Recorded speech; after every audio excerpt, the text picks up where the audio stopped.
kreativitas yang bertema itu faktor-faktor kreativitas. Nah, faktor-faktor kreativitas itu kan banyak, ada ya kan, ada 2 macam gitu. Nah, sebelum saya ngebahas, saya ingin memperkenalkan nama saya Dimas Muhammad Putra. Saya dari mahasiswa dari Universitas Budi Luhur. Nah, saya dikasih tugas sama dosen saya yang bernama Mas Buyung atau Mas Budi Afrian. Nah, beliau meminta mahasiswa untuk membahas suatu materi dari beliau tersebut menurut tanggapan diri sendiri atau diri orang lain gitu. Jadi kita harus ngejawab dari diri sendiri gitu. Jadi nggak harus lewat Google, enggak. Nah, untuk itu jangan lupa untuk subscribe, like, comment, and share my YouTube channel. Dan jangan lupa untuk selalu menyaksikan video-video terbarunya setiap seminggu sekali. Dan selamat menonton, selamat menyaksikan, happy watching. Nah, oke, saya di sini bakal ngejawab faktor-faktornya. Ada yang tahu nggak sih faktor-faktornya itu kayak gimana? Terus ada apa aja sih faktornya itu? Nah, faktornya itu ada 2 macam, guys. Nah, di sini ada faktor penghambat dan faktor pendorong. Ada yang tahu nggak faktor penghambat sama pendorong itu apa? Nah, kalau misalnya nggak ada yang tahu, saya bakal ngejawab di sini, tapi ngejawabnya secara singkat, rinci, gitu ya. Nah, untuk pertama adalah faktor pendorong. Faktor pendorongnya itu seperti apa sih?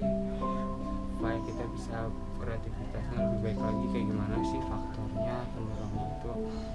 Nah, faktor pendorong itu yang pertama tuh yang lebih penting itu support dari orang tua, masukan dari orang tua, pesan amanat dari orang tua gitu. Nah, yang kedua itu support dari ruang lingkup keluarga atau masyarakat, ruang lingkup sekolah, teman, kerabat, dan lain-lain. Nah, itu kita harus tanam di sini gitu, supaya apa? Supaya ada yang namanya diary-nya. Jadi kayak ada perjalanan hidupnya di dalam diri sendiri gitu.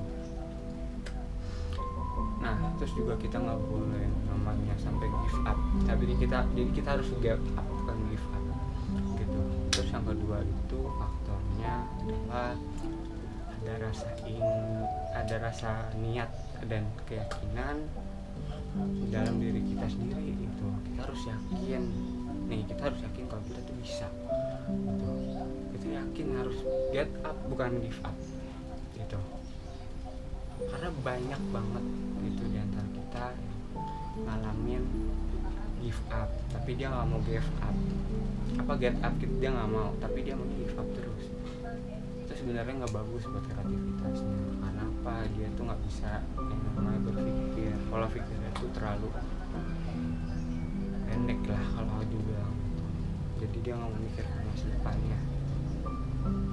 Nah, yang ketiga ini ada rasa ingin kemauan gitu.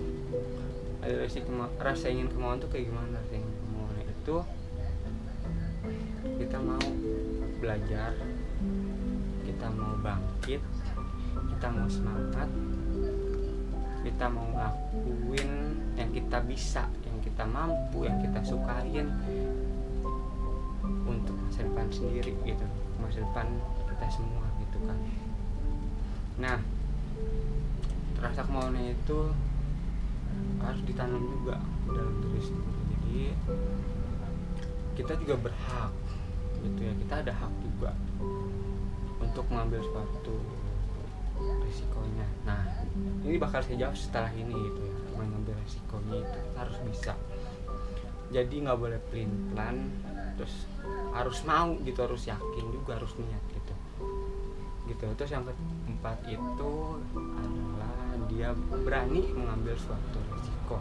Nah, ngambil resiko beraninya itu dalam arti gimana sih? Nah, kita tuh bisa ngambil suatu tindakan, nggak itu dari masalah, resiko dari kita berpikir mau apa enggak, terus pelin pelan enggak gitu pola pikir kita.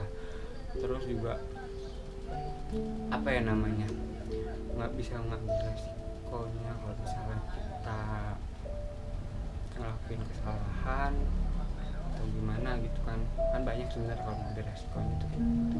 Jadi kita harus bisa ngambil keputusan sendiri gitu dalam diri sendiri gitu. Jadi nggak harus dengerin kata omongan orang lain, kita nggak harus apa ya namanya masuk omongan orang lain yang negatif ke diri kita, nggak kayak gitu sebenarnya. Yang positifnya aja yang boleh kita ambil, misal kayak saran, masukan gitu, supaya apa, supaya kita nggak give up lagi, terus kita harus get up gitu. Nah, yang kedua itu adalah faktor penghambat. Nah, faktor penghambat itu kayak gimana? Nah, faktor penghambat itu balikannya dari si pendorongnya. Pertama, dia tuh nggak mau semangat. Itu yang pertama, dia nggak mau semangat. Jadi dia maunya males, terus dia nggak mau yang namanya bangkit, terus dia nggak mau yang namanya dengerin masukan dari keluarga atau dari teman, ruangan sekolah, atau masukan dari siapapun yang orang kita sayangin gitu. Nah, atau yang bisa disebut dengan egois. Jadi dia mau sendiri gitu. Terus juga yang kedua itu dia nggak ada rasa niat dalam diri, nggak ada keyakinan juga dalam dirinya dia. Jadi dia nggak tanemin, jadi itu dia maunya dia gitu. Jadi nggak ada main niat, nggak ada. Jadi dia ngejalanin aja. Dia mau kayak gimana, terus dia mau kayak apa. Jadi nggak ada tujuan jelasnya gitu. Nah, terus yang ketiga itu nggak ada rasa ingin kemauan. Nah, rasa ingin kemauan itu berawal dari tadi yang pertama, support itu. Nah, kemauannya itu dia nggak mau yang namanya bangkit dari kegagalan. Dia nggak mau yang namanya sukses untuk masa hidupnya, masa depannya. Dia selalu mendengarkan omongan orang lain yang negatif, tapi dia nggak mau mendengarkan omongan yang positifnya gitu. Nah, terus juga dia pelin plan. Kalau pikir itu dia pelin plan, jadi sehingga bisa menimbulkan rasa ingin kemauan itu nggak ada gitu. Nah, yang keempat itu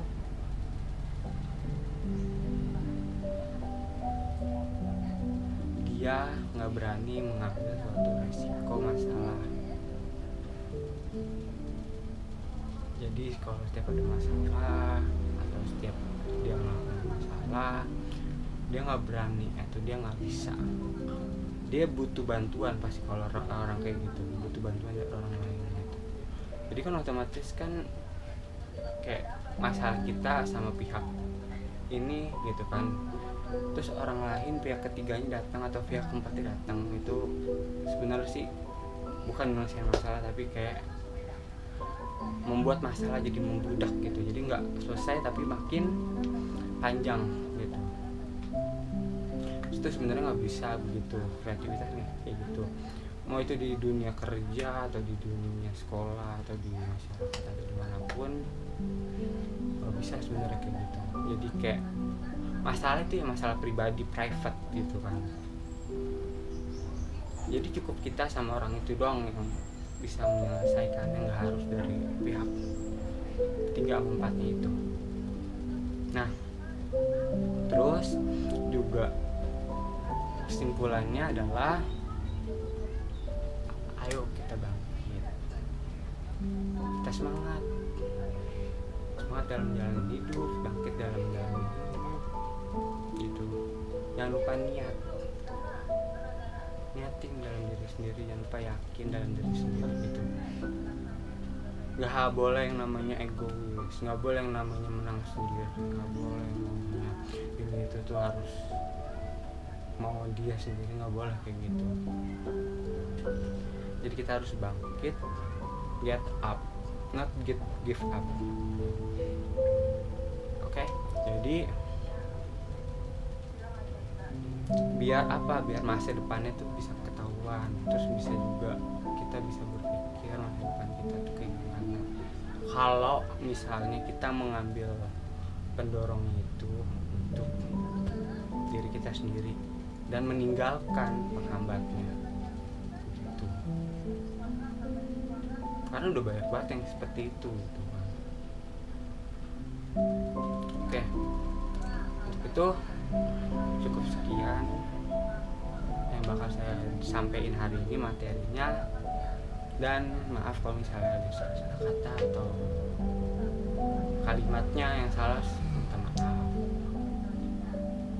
Saya di sini cuma mau edukasi doang tentang pendidikan gitu. Nah, jangan lupa untuk selalu subscribe, like, comment, share my YouTube channel, dan jangan lupa tanamkan kebaikan di dalam diri sendiri dan buang rasa keburukan dalam diri sendiri, karena itu nggak bagus gitu kan. Saya pun pernah begitu dan itu udah saya buang. Jadi saya nanemin lagi yang baik, yang buruk saya buang. Terus orang lain mau ngomong apa sih bodo amat gitu. Saya cuek. Saya kembali lagi ke diri saya sendiri yang cuek. Saya bisa, saya mampu untuk sukses.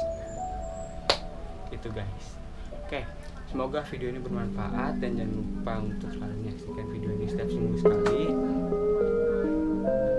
Semoga bisa ngebantu kalian juga untuk berpikir kreativitasnya. Semangat dan jangan lupa bersyukur.